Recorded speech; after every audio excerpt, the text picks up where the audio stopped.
teman-teman, kembali lagi di Ketasi Satu Cerita Sejuta Motivasi. Jadi tak ada cinta tanpa pertemuan, tak ada rasa sayang tanpa saling mengenal. Jadi kenalin, nama aku Risma Aulia yang akan menemani kalian selama beberapa menit ke depan. Sekarang aku lagi bersama dengan narasumber yang akan membagikan kisah seputar organisasi dan sebagai mahasiswa berprestasi. Sebelum mulai ke pembahasan, mungkin boleh nih Kak perkenalan dulu dari nama, prodi, fakultas dan juga angkatan. Oke, halo selamat siang semuanya. Perkenalkan, nama saya Ziedan Arya Ashari. Aku biasa dipanggil Z, aku dari program studi D3 Agribisnis Fakultas Pertanian Angkatan 2023. Salam kenal semuanya. Salam kenal Kak Zi. Gimana nih Kak Zi kabarnya hari ini? Alhamdulillah kabar aku cukup baik. Cuman mungkin agak sedikit gak enak badan nih karena lagi musim pancaroba atau emang Purwokerto yang gak jelas ya cuacanya ya? Iya betul memang Kak. Alhamdulillah jadi kabar Kak Zi baik. Oh iya guys, aku mau ngasih sedikit fun fact tentang Kak Zi. Kak Zi ini aktif dalam berbagai organisasi dan juga aktif dalam kegiatan kepanitiaan dan juga tetap bisa mempertahankan prestasinya.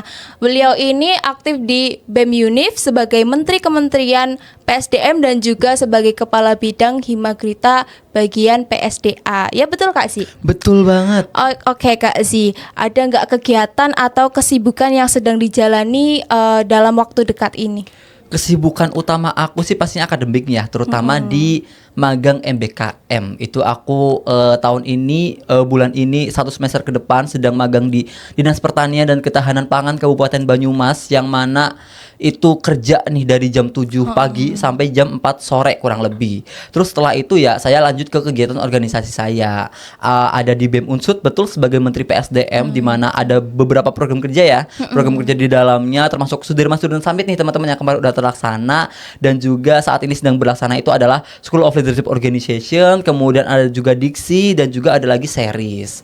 Terus di PSDA juga saat ini saya sedang sibuk dalam mengkoordinir staf-staf saya untuk melaksanakan makrab aglonema. Itu makrab prodi aku D3 Agribisnis untuk angkatan 2025. Kemudian selain itu juga ada banyak program kerja kayak pendelegasian, kemudian juga pelatihan PKM dan juga PMW dan lain sebagainya seperti itu.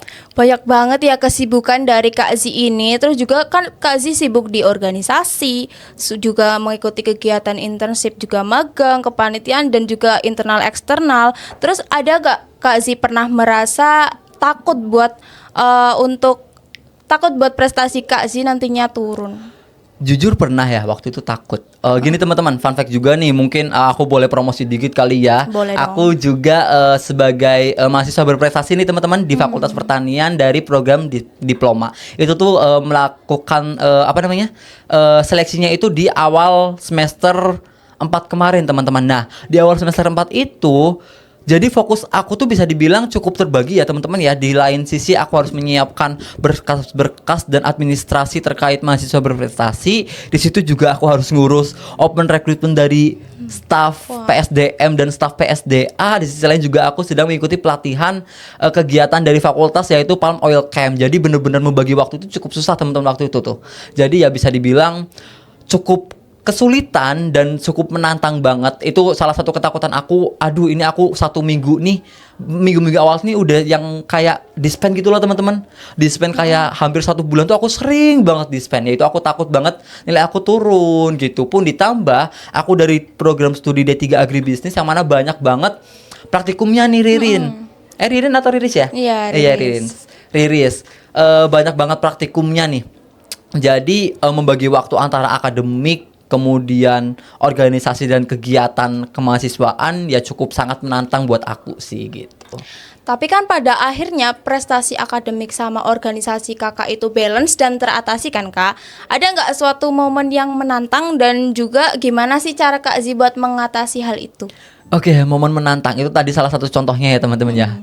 Sebenarnya momen paling menantang dari aku tuh setiap akhir semester teman-teman. Setelah UTS dan mendekati UAS itu waktu dimana benar-benar sangat menantang, karena itu banyak banget deadline laporan utuh, deadline laporan praktikum gitu-gitu, deadline makalah, presentasi dan lain sebagainya. Pun biasanya di akhir semester itu tuh kayak program kerja itu udah mendekati puncaknya gitu loh teman-teman, mendekati puncaknya gitu. Jadi cukup kesulitan dalam membagi waktu, kayak benar-benar harus bisa membuat skala prioritas gitu. Dan untuk strateginya yaitu tadi, mungkin teman-teman juga udah pernah diajarin waktu PKKM, PKKMB mungkin, atau bahkan seminar-seminar lain atau podcast-podcast lain, membuat to-do list. Itu sangat bermanfaat sekali teman-teman, karena di situ kita bisa melihat nih, apa sih yang harus kita kerjain dahulu, apa sih yang akan kita lakukan ke depannya, sehingga kita tuh bisa mengukur taraf skala prioritas kita, mana yang harus kita kerjakan dahulu, mana yang memang harus kita utamakan, mana yang memang harus kita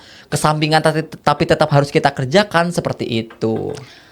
Kan tadi kakak ngasih tips buat membagi waktu skala prioritas kan antara akademik dan juga organisasi. Kalau sebagai Menteri Kementerian PSDM BEM dan juga Kepala Bidang PSDA Himagrita, ada nggak strategi buat kakak membagi waktu antara kedua hal itu? Kan otomatis kalau Kepala Bidang dan juga Menteri Kementerian itu berada pada jabatan yang tinggi ya. Jadi bagaimana sih strategi kakak buat membagi waktu dan juga energi kakak gitu? Oke, kalau cara membagi waktu tadi ya bisa udah dijawab nih di pertanyaan sebelumnya. Kalau cara mempertahankan energi nih biar tetap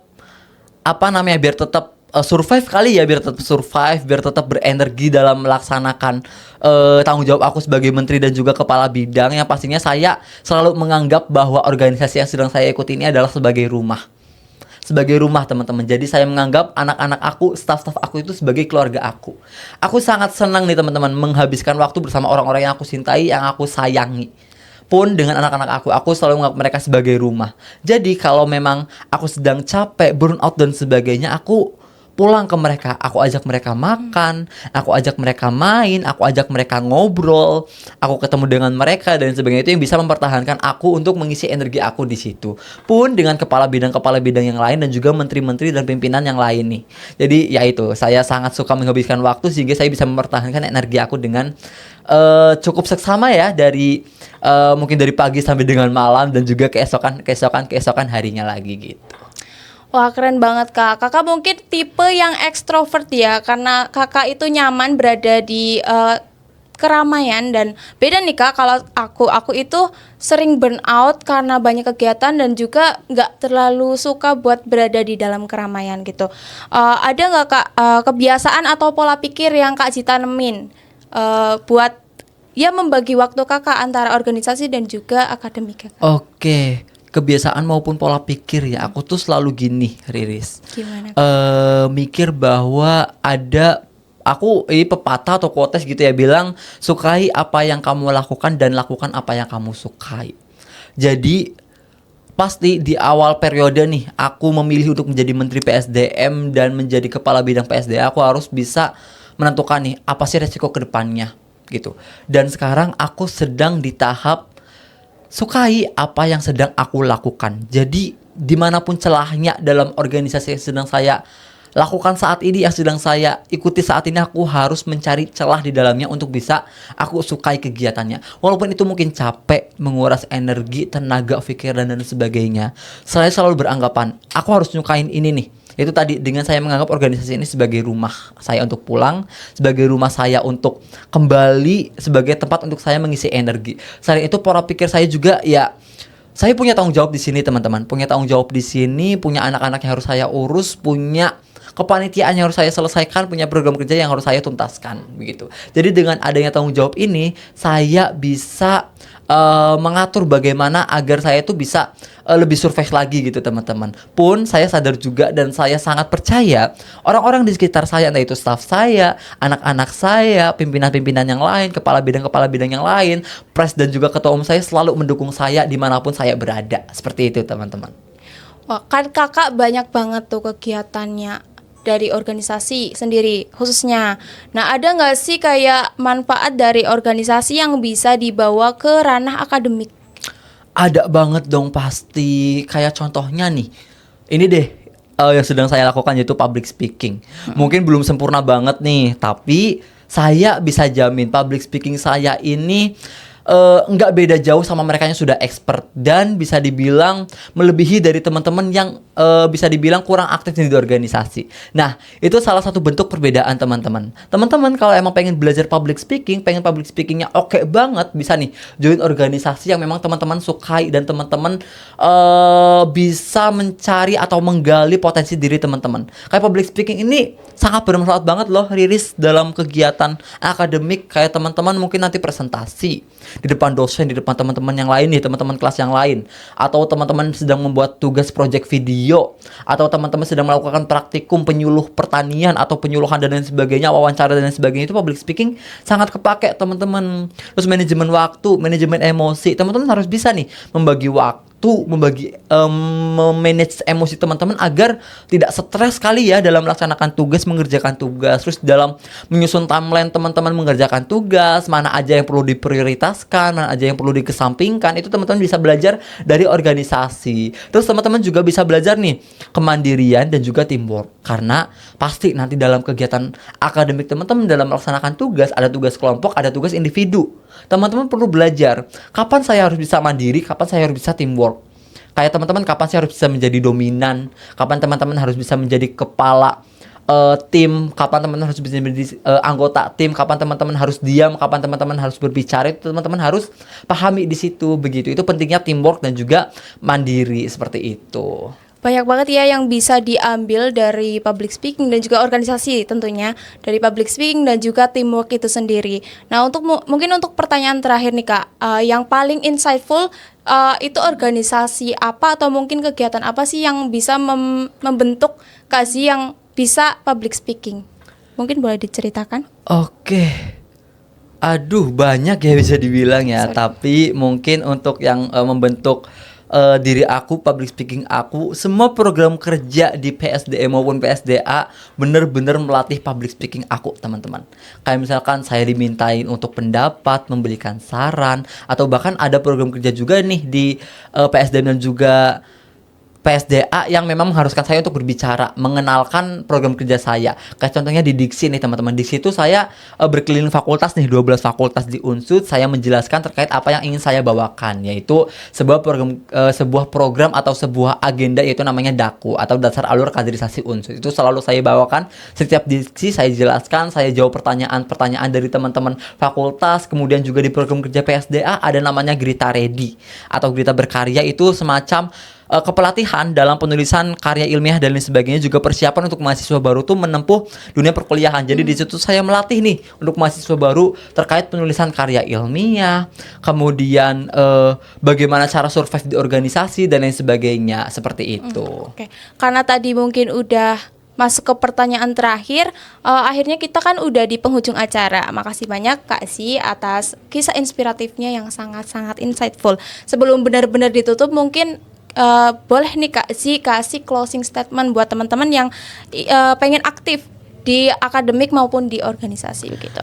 Oke, buat teman-teman nih, terutama dari teman-teman Himabisi ya, anggota Himabisi, saya juga anggota Himabisi teman-teman. Walaupun teman-teman mungkin merasa keterbatasan ekonomi, keterbatasan kemampuan akan sangat berpengaruh kepada teman-teman dalam melaksanakan kegiatan akademik maupun non akademik, teman-teman perlu percaya bahwa keterbatasan itu jangan jadikan keterbatasan buat diri teman-teman. Anggaplah itu sebagai dorongan untuk teman-teman tuh bisa berkembang, bisa bertumbuh, bisa bermanfaat untuk orang lain.